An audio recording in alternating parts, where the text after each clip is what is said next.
우리가 삶을 살면서 알아야 할 여러 가지 것들이 있죠. 그렇죠?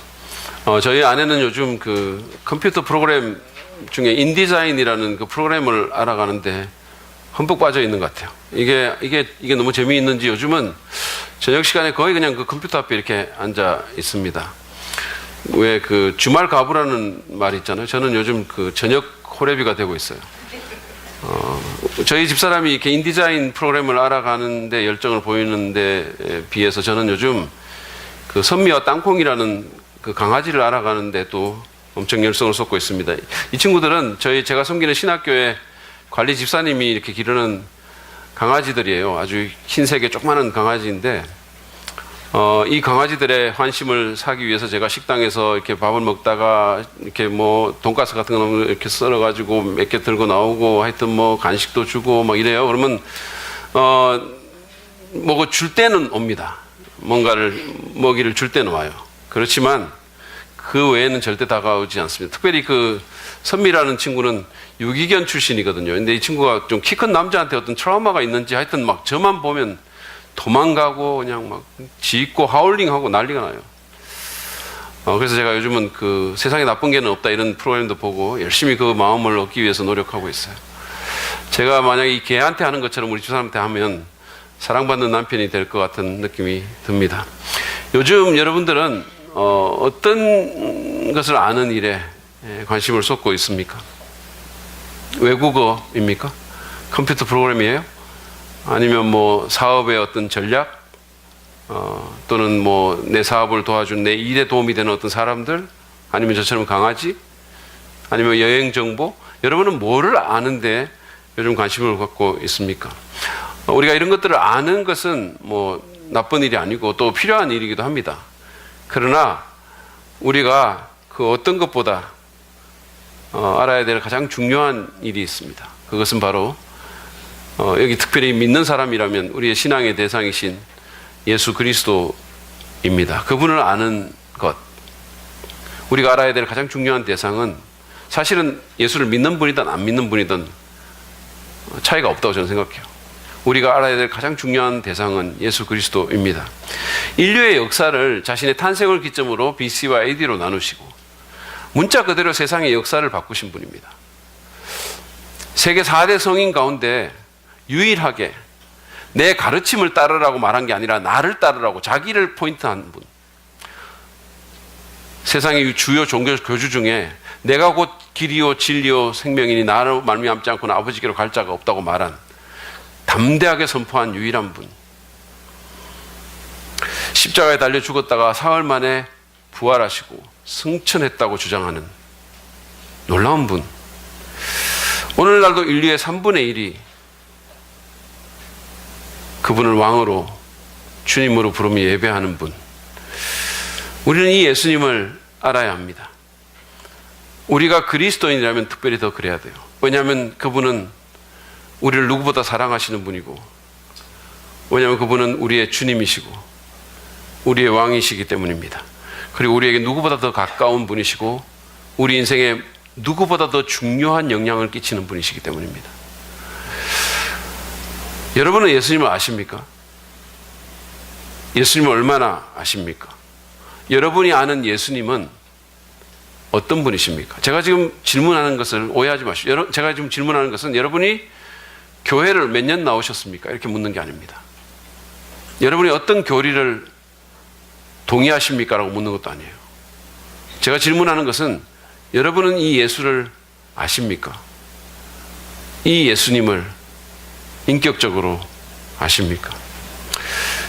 더 중요한 질문은 그분을 정말로 알기를 원하십니까? 그분을 아는 것이 내 인생의 다른 어떤 열정보다도 더 큰 열정이 되고 있습니까? 베드로는 자신의 두 번째 편지인 베드로후서 3장 18절에서 우리 주 곧 구주 예수 그리스도의 은혜와 그를 아는 지식에서 자라가라 라고 권면합니다. 예수님을 아는 데 머물러 있지 말고 계속해서 성장하는 것이 하나님의 뜻이라는 겁니다. 내가 10년 전에 알았던 예수를 지금도 비슷하게 알고 있으면 그건 정상이 아니라는 얘기예요. 우리는 계속해서 이 예수가 얼마나 놀라운 분인지, 얼마나 아름다운 분인지, 얼마나 내 인생에 큰 영향을 끼치는 분인지를 알아가야 됩니다.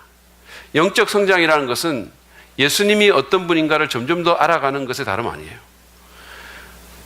그 일을 돕기 위해서 저는 오늘 마태복음 8장 23절부터 34절의 말씀을 통해서 우리가 알아야 될 예수님의 어떤 면들을 함께 좀 살펴보기를 원합니다. 사실은 이 본문은 두 이야기가 이렇게 붙어 있는, 그러니까 에피소드가 두 개 있는 본문입니다. 먼저 오늘 본문의 첫 번째 에피소드는 예수님의 관심사에 대해서 좀 우리에게 통찰을 제공해 줍니다. 제가 처음 말씀드리고 싶은 것은 그래서 우리가 이 예수님의 관심사가 뭔지를 알아야 될 필요가 있다는 거예요. 여러분은 예수님의 관심사가 뭔지 아십니까?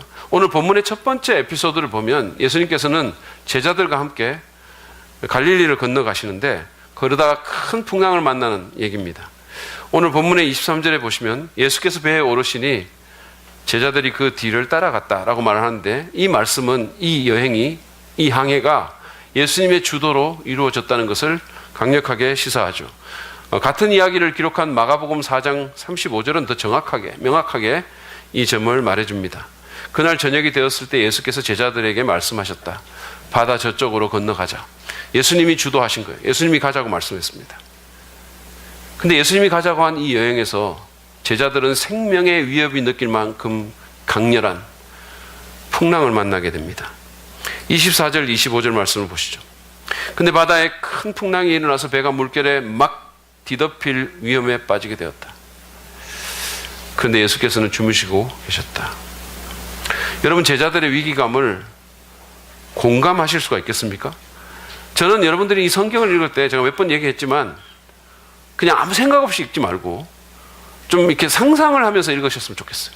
지금 2m도 넘는, 어쩌면 3m에 육박하는 엄청나게 큰 파도가 이들이 타고 가는 작은 배로 그들을 삼킬 듯이 몰려옵니다.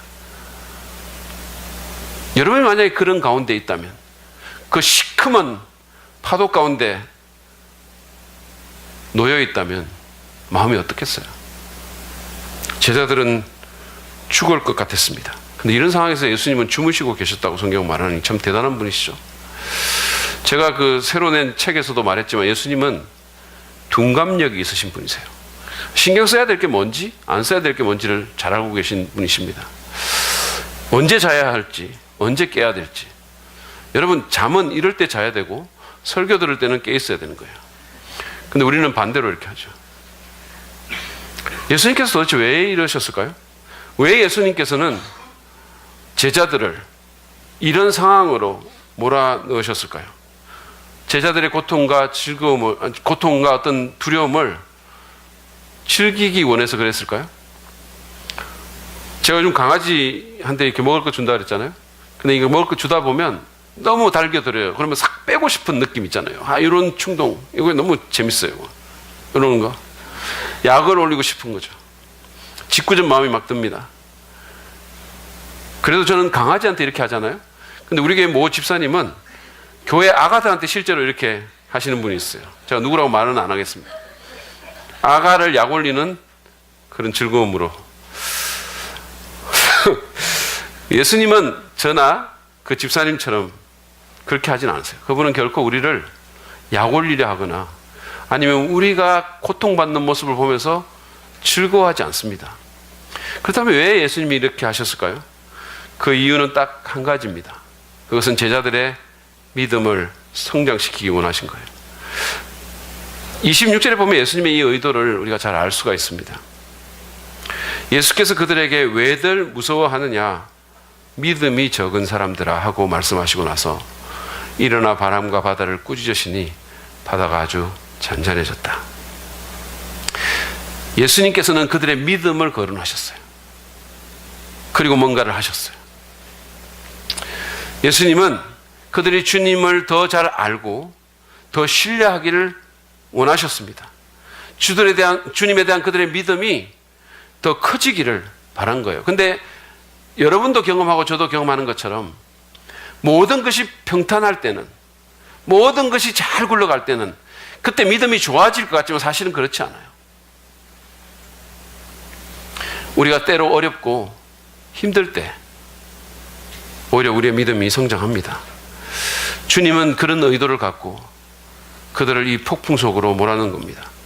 사실 고통은 훌륭한 교사입니다. 고난이 아니면 우리가 알 수 없는, 결코 알 수 없는 주님의 어떤 면이 있어요. 그리고 고난이 아니면 다루어질 수 없는 우리의 어떤 면이 있어요. 어려움이 없이는 안 다루어지는 우리의 어떤 면이 있습니다. 주님은 그 제자들이 일시적인 안락보다는 그들의 영적 성장에 더 관심이 있었기 때문에 그들이 좀 힘들 줄 알았지만 제한적으로, 일시적으로, 그렇지만 풍랑을 허락하신 것입니다. 하나님은 우리의 행복보다는 우리의 거룩에 더 관심이 있으시다라는 말이 있어요. 그분은 우리의 해피니스보다는 우리의 홀리네스에 관심이 있으십니다. 사실 우리는 행복하기를 원하잖아요. 우리의 주된 관심은 누구든지 간에 행복했으면 좋겠다는 거예요. 근데 주님은 행복보다 더 큰 가치, 더 관심사가 있다는 겁니다. 그것은 바로 우리의 거룩함이라는 거예요. 그래서 그것을 이루기 위해서 때로 우리의 행복을 제한시키기도 한다는 겁니다. 때로 그것을 희생하기도 한다는 거예요.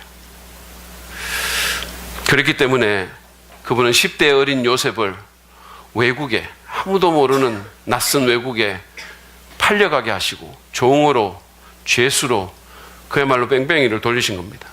그랬기 때문에 이집트의 왕자인 모세를 미디안 광야에, 우리가 조금 전에 특성으로 들었잖아요. 주님밖에는 의지할 것이 없는 그 미디안 광야에 40년간이나 내몬 것입니다. 그랬기 때문에 기름 부음을 받은 당신의 마음에 합한 자라고 했던 그 다윗을 살기 등등한 사울 왕에게 생명의 위협을 받으며 쫓기게 만든 겁니다. 10수년간을. 여러분 그렇게 쫓겨본 적이 있으세요? 정말로 목숨의 위험을 받으면서? 없으면 말을 하지 마세요. 정말로 제 친구가 IMF 때 정말 그 빚 때문에 갑자기 부도가 나가지고 조폭과 사채업자에게 쫓겨다니기를 몇 년을 했는데 죽는 게 차라리 낫겠다 이렇게 얘기를 했어요. 다윗이 얼마나 힘들었을까요? 입에 침을 질질 흘리면서 미친 척하기도 하고 황량하기 짝이 없는 엔게디 광야에 수년을 보내기도 하고 돌에 맞아 죽을 뻔하기도 하고 적국 왕의 부하로 들어가기도 했어요. 그렇게 나라를 사랑했던 다윗이. 우리도 예외가 아닙니다. 만약에 주님의 관심사가 우리의 일시적인 안락함보다 거룩함이라면, 그러면 여러분의 삶 가운데 이해되는 많은 일들이 아마 있을 거예요. 주님의 관심사는 그저 우리가 행복하고 안락한 데 있지 않습니다. 그분의 관심사는 우리가 더 예수님 닮은 사람으로, 더 거룩한 사람으로 빚어지는 데 있습니다. 그러면 만약에 그것을 이루는 데 필요하다면 때로는 고난도 허락하시는 거예요. 여러분의 관심사가 무엇입니까? 여러분은 무엇에 관심을 갖고 사십니까? 지난달에 제가 그 경주에 우리 교단 목회자들 모임이 있어서 갔는데 자유시간에 우리 윤석구 목사님 부부와 같이 불국사에 들렀습니다. 거기서 제 눈길을 끌었던 게 뭐냐면 대웅전 앞마당의 행로를 쭉 돌아서 거기 천장에 매달린 그 연등과 거기 있는 기도 제목이었었어요. 거기에는 기도 제목뿐만 아니라 돈의 액수도 적혀 있었습니다. 이거는 50만 원짜리 기도 제목이에요. 대웅전에 가까울수록 이렇게 돌면서 있었어요. 저는 거기서 건축 헌금에 대한 번덕이는 영감을 얻었어요. 이 예배당을 돌아가면서 쭉 기도 제목을 달고 강단에 가까울수록 돈 액수가 커지는 겁니다. 그러면 아마 저는 신문에 나겠죠. 모든 신문에 다 나고 전국에 유명해진 목사가 되겠죠. 근데 제가 거기 적어놓은 기도 제목을 봤는데 그게 전부 다 가족 평안, 소원 성취, 자녀 무탈, 남편 승진 뭐 이런 것들이었어. 제가 거기서 이렇게 본 어떤 기도 제목도 그 안에 뭐 부처님을 더 사랑하게 해달라거나 부처님의 성품을 담게 해달라거나 심지어는 내 자식이나 내 남편이 불교 신자 되게 해달라는 그 어떤 기도 제목도 없었어요. 전부 소원 성취, 자녀 무탈, 남편 성공, 사업 성공, 전부 그런 거예요. 예수 믿는 사람들도 이런 식의 세속적인 관심을 갖고 교회 나오고 기도하는 사람들이 적지 않아요. 정말로 그런 것 같아요. 그러면 우리가 아무리 교회 열심히 나오고 아무리 기도 열심히 해도 그건 기독교적인 게 아닌 거예요. 그건 예수님 닮은 게 아닌 겁니다. 우리의 관심사가 변해야 됩니다. 여러분의 관심사는 뭡니까? 행복보다 거룩인가요? 무병장수보다 사업 성공보다 자녀 명문대 들어가는 것보다 주님 더 알고 예수님 더 닮아가는데 관심이 있으십니까? 이런 말 하기 참 힘든데, 사실은 이렇게 고백하는 것도 힘든데, 그럼에도 불구하고 비록 좀 손해를 보더라도, 비록 어려움에 좀 처하더라도, 안정된 삶이 아니라도, 사회적으로 인정을 못 받는다 할지라도 영적으로 성장하고 주님의 성품을 담고 주님을 더 알게 된다면 내 내면이 더 단단해지고 주님을 더 드러낼 수 있게 된다면 그 모든 것을 감수하겠습니다라고 고백할 수 있겠습니까? 그럴 수 있을까요? 여러분의 가족이나 친구, 여러분의 다른 지체들을 향해서도 오늘 우리가 본문에서 보는 그 예수님의 관심사를 우리가 공유할 수 있겠습니까? 여러분의 기도 제목, 여러분의 삶, 여러분의 우선순위, 그것은 어디에 있습니까? 사실 우리가 내가 나는 주님 사랑해 이렇게 말은 할 수 있어요. 나는 주님 닮는 데 관심이 더 있어. 나는 영적인 성장, 내 믿음의 성장에 관심이 있어. 말은 할 수 있어요. 근데 과연 그렇습니까? 여러분이 그걸 알고 싶으시면 여러분이 돈을 어떻게 쓰시는지, 시간을 어떻게 쓰는지, 에너지를 어디다 더, 관심을 어디다 더 쏟는지를 살펴보시면 돼요. 그것들은 거짓말하지 않아요. 그런 것들을 내어놓고 주님의 관심사를 갖게 해달라고 기도합시다. 진리의 말씀인 성경을 묵상하고 성령의 인도에 민감한 우리가 됐으면 좋겠어요. 그래서 행복보다 거룩에, 성공보다 믿음에, 외적인 조건보다 내적인 성품에 더 관심을 갖는 저와 여러분 되기를 바랍니다. 오늘 본문의 그 첫 번째 이야기가 주님의 관심사에 대해서 더 말을 한다면, 두 번째 얘기는 가치관에 대해서 우리에게 좋은 교훈을 줍니다. 우리는 관심사, 주님의 관심사뿐만 아니라 예수님의 가치관도 알아야 될 필요가 있습니다. 오늘 본문의 얘기를, 두 번째 얘기를 보면 예수님이 지금 가다라 지방이라는 곳으로 갑니다. 이 가다라 지방은 갈릴리 건너편인데 유대인과 이방인들이 섞여 사는 곳입니다. 제대로 된 유대인이라면 그 발에 먼지도 묻히기 싫어하는 곳이에요. 왜냐하면 그건 더러운 이방인들과 또 타락한 유대인들이 함께 사는 곳이기 때문입니다. 유대인의 입장에서는 정말로 부적응하고 타락한 곳이에요. 예수님의 입장에서 보면 거기 들어가는 것은 예수님의 명성에 심각한 흠집을 불러일으킬 수 있는 그런 곳입니다. 저는 솔직히 이 영화관에서 우리 교인들 만날까 봐 롯데 피트인 잘 안 갑니다. 사실은 극장이 잘못된 것도 아닌데도 이상하게 그런 데서는 여러분 만나기 싫은 거예요. 그러니까 서로 거기서 만나면 모른 체 합시다. 아는 체 하지 맙시다. 근데요, 여러분, 예수님은 이 위험한 곳을 가신 거예요. 왜 거기 가셨을까요? 수만 명이 모이는 대규모 집회의 강사로 초청을 받아서 가셨을까요? 아니면 무슨 아주 거기서 굉장히 부자가 예수님을 위해서 후원회를 만들어 주겠다고 가셨을까요? 아닙니다. 예수님은 그곳에 있는 2명의 귀신 들린 자를 위해서 가셨어요. 무덤 가운데 살면서 벗은 몸으로 소리를 지르고 난폭한 자들입니다. 이 세상의 눈으로 봤을 때는 아무짝에도 쓸모가 없는 세상이 버린 사람들, 루저들입니다. 누구도 만나고 싶어 하지 않는 사람, 쓰레기 같고 오물 같은 사람들이었어요. 근데 주님은 이 사람들을 만나기 위해서 당신의 명성에 흠집 날 것을 각오하고 그 부정한 지역으로 들어가셨어요. 공격받을 위험을 무릅쓰고 실제로 육체적인 공격까지도 받을 수 있는 곳으로 가셨어요. 왜 그랬을까요?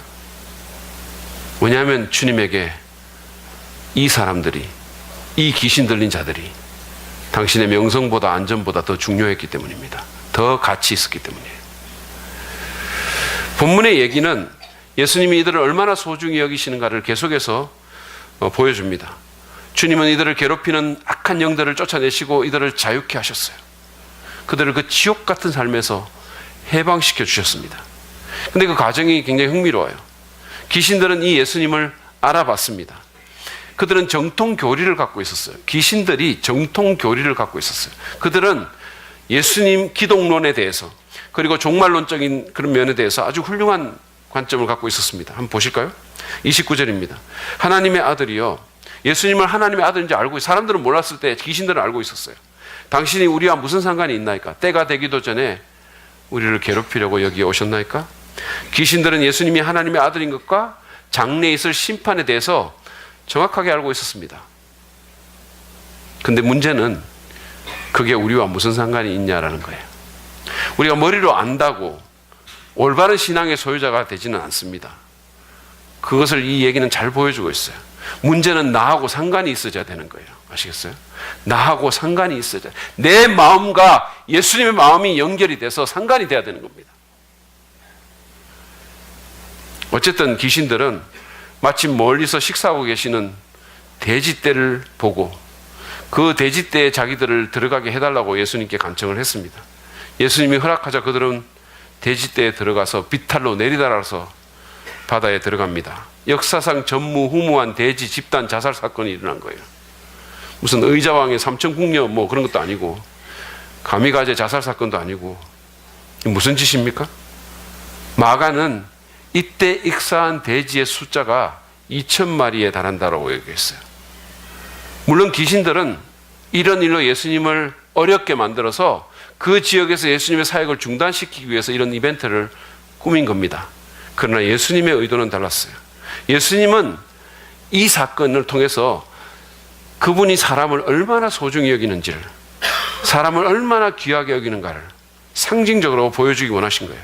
여러분, 만약에 돼지 한 마리가 100만 원이라면 이것은 20억 원의 손실에 해당하는 겁니다. 사실 이 작은 마을의 경우에 지역의 경제가 바로 흔들릴 수 있을 정도로 큰 사건이에요.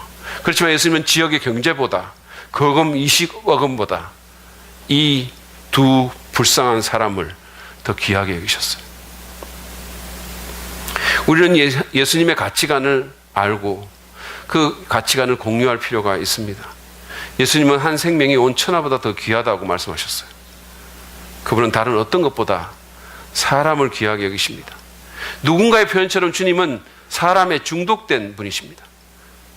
한 사람 한 사람을 구하기 위해서 당신의 그 소중한 생명을 아끼지 않고 내어주셨어요. 우리 다 목숨 소중한 거 알잖아요. 소중 안 하신가요? 얼마나 소중합니까? 우리의 목숨이. 근데 예수님은 사실은 우리 목숨하고는 다른 목숨이잖아요. 차원이 다른 목숨. 우리는 피조물의 목숨이지만 그분은 창조주의 목숨이에요. 우리 모든 피조물의 목숨을 다 합쳐도 그분 한 분의 목숨값 되지 못하는 그 귀한 목숨을 우리 같은 사람을 위해서 내어주신 거예요. 제 이모님이 췌장암에 걸리셨는데 지금 연세가 82살이십니다. 근데 그 아들인 제 사촌 동생이 자기 어머니를 낫게 하고 싶어가지고 거금 2억 원을 들여서 독일에 보내드렸어요. 제 사촌 동생이 돈이 좀 있긴 있지만 뭐 사람들이 말하는 건 부자는 아니에요. 그리고 이 친구는 돈을 상당히 아끼는, 굉장히 아끼는 친구입니다. 근데도 조금 더 아까워하지 않고 그 돈을 썼어요. 그러면서 이렇게 말을 하는 거예요. 내가 이 돈이 안 아까운 걸 보니까 내가 우리 어머니를 사랑하기는 사랑하는가 보다, 이렇게 얘기했어요. 저는 그 친구의 효심에 감동했습니다. 근데 만약에 이렇게 효자인 친구도 자기 생명을 내어놓으라고 하면 어떻게 반응할까요? 근데 예수님은 우리를 위해서 자신의 생명을 아끼지 않으셨어요. 그만큼 그분은 사람을 귀하게 여기셨습니다. 그러나 마을 사람들은 예수님과 완전히 상반된 가치관을 갖고 있었어요. 그들은 예수님께서 귀신 들린 자를 고쳐줬는데 그 얘기를 듣고 오히려 예수님을 지방에서 빨리 떠나라고 간청합니다. 그들은 귀신 들린 자의 고통과 아픔에 처음부터 아무 관심도 없었어요. 그가 온전히 회복됐는데도 전혀 기뻐하지 않습니다. 상관도 하지 않았어요. 그들의 눈에는 사라진 돼지떼, 없어진 돈만 보인 거예요. 돈이 사람의 생명이나 복지보다 훨씬 더 귀했습니다. 완전히 가치관이 뒤집혀 있는 거예요. 여러분은 어떠신가요? 이 이야기에서 우리는 예수님을 더 닮았습니까? 아니면 이 마을 사람들을 더 닮았습니까? 요즘도 우리 대한민국에 그런 일들이 벌어지잖아요. 무슨 장애인 센터가 우리 마을에 들어온다고 하면 전부 그냥 생명 내놓고 투장한다 그러잖아요. 뭐 때문에 그렇게 할까요? 돈 때문에 그러죠. 돈 때문에. 그러면 그렇게 하는 사람들 중에는 예수 믿는 사람 없을까요? 우리는 예수님처럼 돈보다 사람을 더 귀하게 정말로 생각합니까? 지난 금요일 날 제가 제 아내와 함께 그 은행에 가서 종교부지 비용의 대출에 대한 이제 문서들의 최종 날인을 했습니다. 교회의 대표자로서 제가 혼자 연대 보증을 했는데 기분이 좀 묘했어요. 서류가 진짜 많은 거예요. 그 서류에 제가 이렇게 그 교회 이름 쓰고 제 이름 쓴다고 얼마나 많이 썼는지 손이 좀 아플 지경이었어요. 그 서류에는 이 대출 금액을 갚지 못할 경우에 유일한 연대 보증자로서 제게 어떤 일이 벌어지는가에 대한 설명들이 있었어요. 물론 그럴 리는 없겠지만 생전 처음 제가 이런 일을 해보니까 저도 제 아내도 기분이 좀 좋지 않았어요. 예, 기분이 좀 우울했습니다. 나오면서 이제 제 아내가 제게 진짜 기분 안 좋다. 여보 당신도 기분 안 좋지? 이러면서 저한테 얘기를 하는 거예요. 제가 그 얘기를 듣고 역시 그래도 참 역시 아내는 아내구나 이런 생각이 들었어요. 내 신병을 염려해가지고 이렇게 또 공감해주고 그러니까 그렇게 이렇게 나눠주니까 참 고맙다는 생각이 드는 거예요. 근데 제 아내가 연이어서 이렇게 말했어요. 겨우 집 하나 갖고 있는데 명의를 내 이름으로 변경해야 되나? 여러분 이거는 예수님의 가치관이 아니에요. 아니 어떻게 자기 남편의 신병보다 집을 더 먼저 생각할 수 있습니까? 그때 제가 느낀 그 배신감은 오늘날 우리가 물질 만능주의의 세상에 살다 보니까 그리스도인이라고 하는 우리조차도 하나님보다는 물질을, 다른 사람들의 복지나 그들의 어떤 인권보다는 내 안락과 성공을 더 소중히 여깁니다. 수많은 그리스도인들이 내게 유익이 오면 받아들이고 예수님을 환영하다가 내게 불이익이 오면 예수님 내칩니다. 거절합니다. 시험 받았다 그러고 더 이상 안 믿겠다 그럽니다. 여러분 소중한 것을 소중히 여기십시오. 무엇보다도 사람을 귀하게 여기는 우리가 됐으면 좋겠어요. 사람에게 삶을 투자합시다. 사람의 필요를 채우고 사람에게 복음을 전하고 사람을 세우는 일에 헌신합시다. 이것은 절대로 없어지지 않아요. 여러분의 인생이 결코 헛되지 않을 것입니다. 소자에게 냉수 한 그릇 준 것도 결코 그 상을 잃지 않을 것이라고 주님이 약속하셨어요. 우리가 얼마 전에 사랑 빚는 데이라는 전도 집회를 했지 않습니까? 강사 초청비도 들고 선물비도 들고 제법 돈이 들었어요. 성도들도 개인적으로 자기 VIP를 위해서 뭐 선물도 사고 밥도 사주고 그렇게 또 투자를 했습니다. 아까운 시간을 우리가 내가지고 특별 기도회도 하고 전부 모여가지고 교회 대청소도 하고 다 그랬어요. 사정상 못 온 분들에 대해서는 성도들이 직접 제 책을 또 사서 이렇게 선물한 분들도 있었어요. 그런 분들에게 하나님이 대대손손 축복하시기를 바랍니다. 근데 여러분 우리가 참 많은 투자를 했어요. 개인적으로든 공동체적으로든. 근데 제가 그전부터 얘기를 했지만 이런 노력의 결과로 단 한 분이라도 주님께 나온다면 그 모든 노력과 수고와 투자는 충분히 가치가 있는 겁니다. 사람보다 더 귀한 건 없어요. 다른 모든 것은 없어지더라도 사람은 없어지지 않습니다. 주님은 사람을 위해서 죽으셨어요. 그럼 우리도 주님의 가치관을 본받아서 사람의 영혼을 귀하게 여기는 우리가 됐으면 좋겠습니다. 내 안락이나 내 돈보다 사람을 더 소중히 여기는 우리가 되기를 바랍니다. 바울은 로마서 12장 2절에서 여러분은 이 시대의 풍조를 본받지 말고 마음을 새롭게 함으로 변화를 받으라고 했어요. 돈을 사랑하고 사람 차별하고 자기가 우주의 중심인 듯한 생각하는 이 세대의 풍조를 본받아서는 안 됩니다. 우리 귀에 들리는 거 다 믿으면 안 되는 거예요. 여러분 분별력을 갖고 들으십시다. 우리의 생각을 컨트롤할 수 있어야 돼요. 하나님 말씀으로. 그럴 때 우리 가치관이 변할 수 있습니다. 우리 가치관이 변하면 사람에게 투자할 수 있어요. 그리고 예수님 닮은 그리스도인이 될 수 있습니다. 그러면 천하보다 귀한 사람을 얻는 정말 보람된 삶을 우리가 살 수 있어요. 마지막으로 우리는 예수님의 관심사와 가치관을 알아야 될 뿐만 아니라 예수님의 능력을 알 필요가 있습니다. 이 두 에피소드에서, 이 이야기에서 공히 드러나는 것은 예수님의 가공할 능력이에요. 첫 번째 풍랑 이야기에서 예수님은 죽일 듯 사람을 위협하고 달려드는 그 풍랑을 잠잠하게 하셨어요. 26절에 보면 예수님께서 일어나 바람과 바다를 꾸짖으시니 바다가 아주 잔잔해졌다라고 말을 합니다. 바람과 바다는 꾸짖는다고 잔잔해지지 않아요. 여러분 한번 해보세요. 잔잔해지는 거. 저는 조그만 강아지를 꾸짖다가 거의 물릴 뻔했어요. 근데 이 엄청난 바람과 바다가 예수님의 한마디로 잠잠해졌습니다. 피조물이, 이 모든 자연세계가 그분의 능력 앞에 굴복하는 거예요. 그래서 27절에 쓴 것처럼 제자들이 너무 놀라서 이분이 누구이기에 바람과 바다까지도 그에게 복종하는가, 그렇게 말할 정도였습니다. 두 번째 이야기에서도 그분의 능력은 분명하게 드러납니다. 귀신들은 예수님 앞에서 떨었고 그분의 명령에 철저하게 복종합니다. 그분은 또한 누구도 어떻게 할 수 없었던 그 광인들을 온전하게 고쳐주십니다. 같은 이야기가 기록된 마가복음 5장에 보면은요, 이 광인이 전도자가 돼서 예수님을 전하는 모습을 보는 거예요. 여러분 마가복음 5장 20절입니다.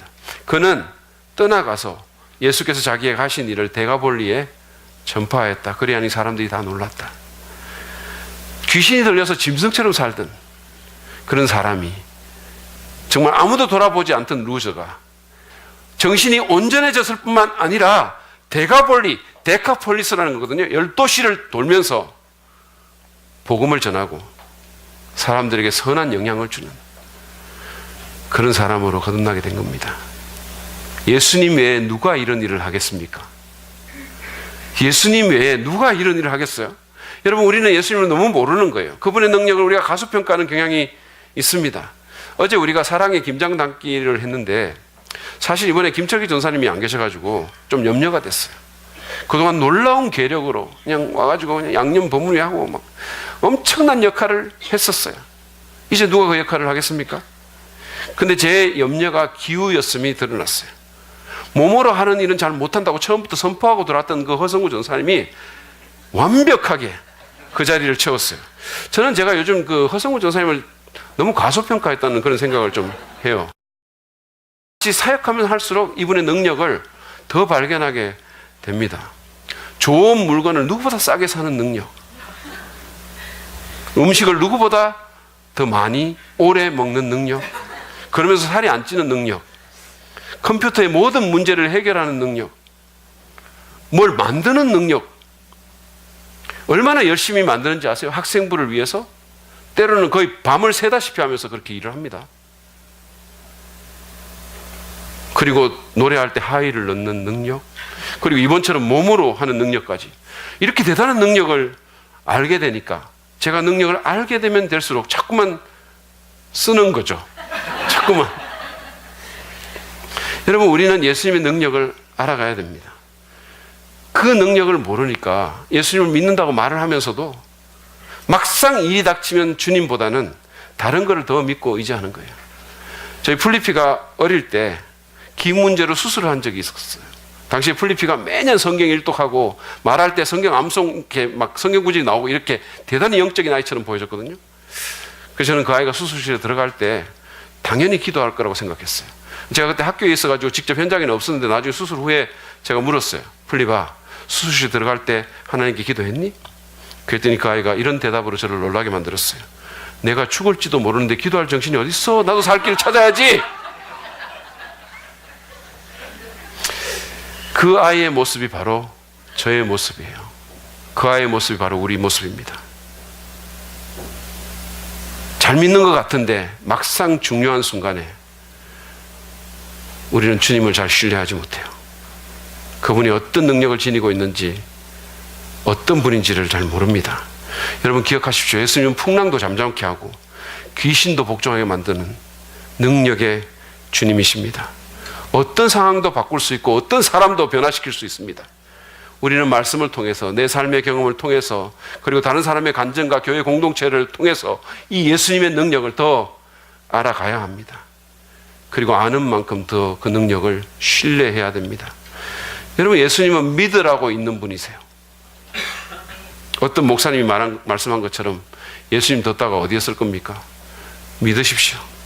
그분의 능력을 신뢰합시다. 저도 종종 그렇게 발견하는데요. 성경은 그랬잖아요. 우리는 보는 것으로가 아니라 믿음으로 산다고. 근데 저는 종종 거꾸로 우리가 사는 거예요. 믿음으로 살지 않고 보는 것으로, 느껴지는 것으로.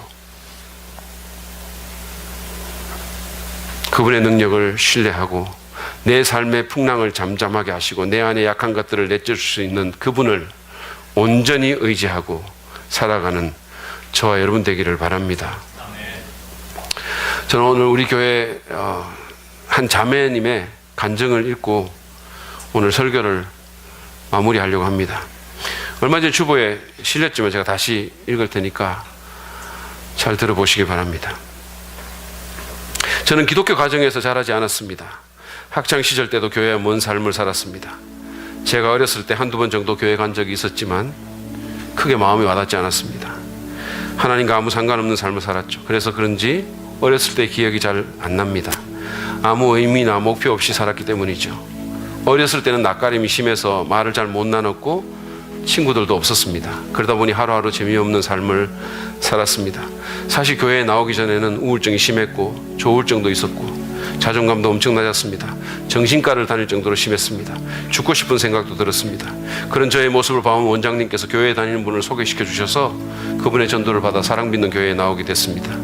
그런데 교회에 나간 첫날부터 목사님 설교 말씀을 듣고 제 마음이 조금 움직여졌습니다.